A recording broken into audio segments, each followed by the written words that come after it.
किसी स्थान पर एक बहुत सुंदर आश्रम था। उस आश्रम पर एक याज्ञवल्क्य नाम के ऋषि रहते थे। एक समय वे गंगा स्नान कर रहे थे तो आचमन करते समय उनके हाथ में बाज के पंजों से छूटकर एक चूहिया आ गिरी। चूहिया को देखकर ऋषि ने उसे एक बरगद के पत्ते पर रख लिया, स्पर्श दोष के कारण। उसके बाद पुनः गंगा जी में स्नान किया। तब ऋषि ने अपने तप के प्रभाव से उस चूहिया को एक सुंदर कन्या बना दिया और अपने साथ आश्रम में ले आई। उनके भी कोई संतान नहीं थी, इसलिए उन्होंने उस कन्या को अपनी पत्नी की गोदी में लिटा दिया और कहा कि आज से ये कन्या आपकी पुत्री है, इसका अच्छी तरह से पालन करो।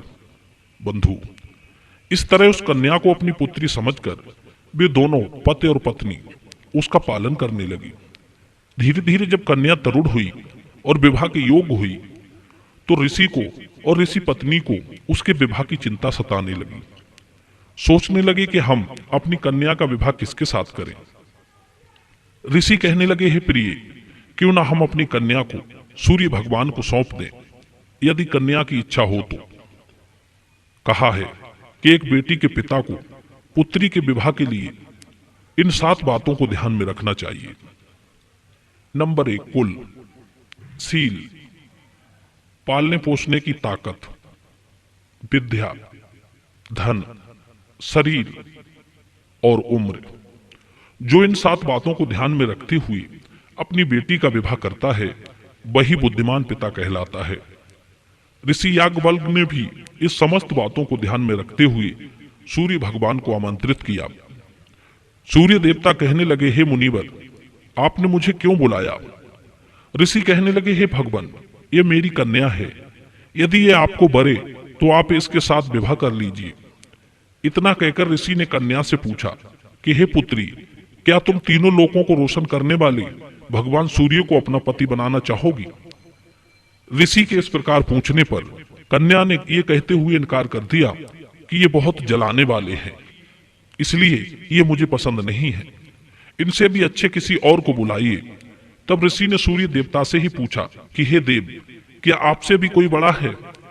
सूर्य देवता कहने लगे, मुझसे बढ़कर तो बादल हैं, जो मेरे आगे आ जाएं तो मैं दिखाई नहीं देता।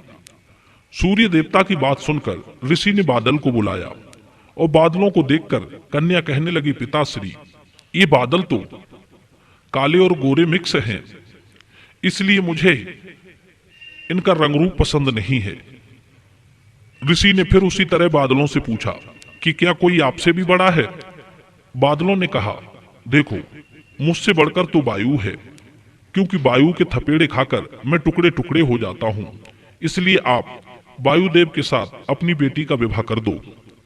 फिर उसके बाद मुनि ने वायु को बुलाकर उसे दिखाते हुए कहा, बेटी, क्या तुम्हें वायु देवता पसंद है?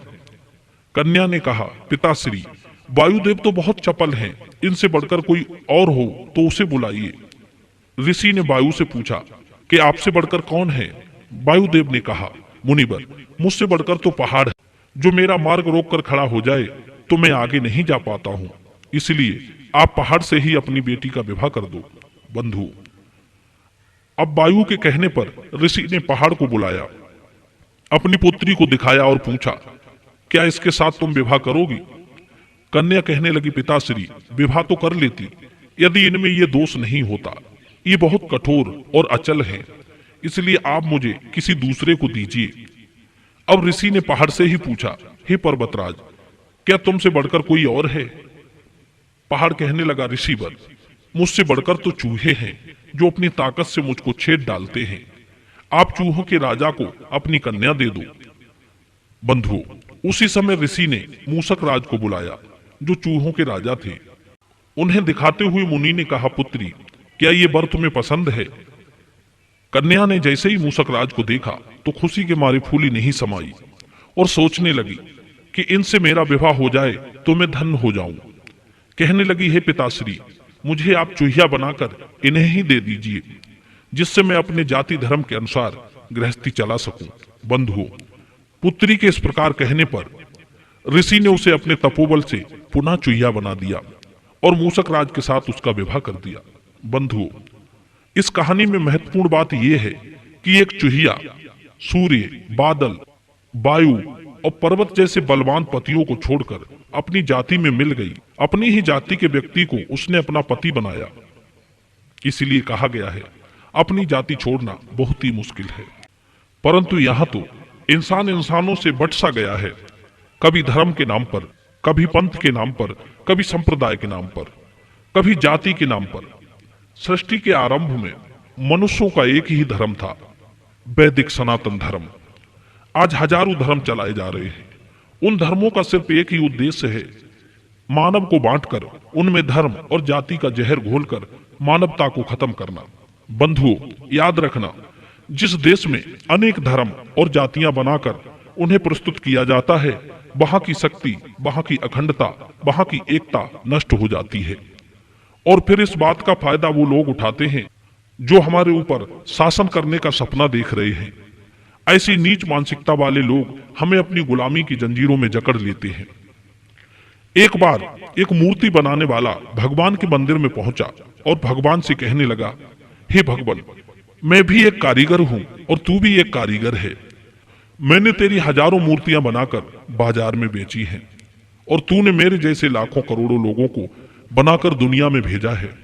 मैं आज देख रहा हूं कि मेरी बनाई हुई मूर्तियों के आगे लोग बड़े आदर से, बड़े भाव से सिर नवाते हैं और तुम्हारे बनाए हुए पुतले आपस में लड़ते जाते हैं। ये कैसी विडंबना है।